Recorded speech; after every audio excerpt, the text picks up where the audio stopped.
നമ്മളെ കേരളത്തിന്റെ ഔദ്യോഗിക പക്ഷി ഏതെന്ന് ചോദിച്ചാൽ തീർച്ചയായിട്ടും അത് വേഴാമ്പലെന്ന് ഏത് കൊച്ചുകുട്ടി പോലും ഉത്തരം പറയും അല്ലെ?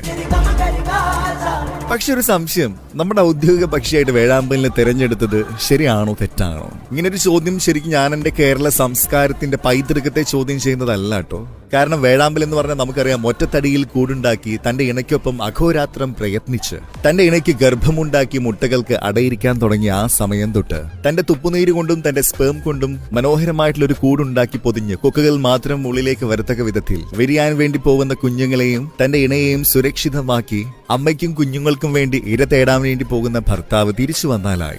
തിരിച്ചു വന്നില്ലെങ്കിൽ അമ്മയും കുഞ്ഞുങ്ങളും സ്വയം മരണത്തിന് കീഴടങ്ങുന്നു. ഞാൻ ചോദിക്കുന്നത്, കേരളത്തിലെ സ്ത്രീ ഇങ്ങനെയാണോ? അല്ലെങ്കിൽ പുരുഷൻ ഇങ്ങനെയാണോ? പകലുകളെ രാത്രിയാക്കി, രാത്രിയെ കൂരാക്കൂരിരുട്ടാക്കി അവന്റെ മേനിയിൽ അവൾ നഖങ്ങൾ കൊണ്ട് ചിത്രം വരച്ച അസ്ത്രബാണങ്ങൾ തൊടുത്തുവിട്ട് സുന്ദരിയായ ആ യുവതി ഗർഭം ധരിച്ചപ്പോൾ ഭർത്താവ് അവളെ മുറിയിൽ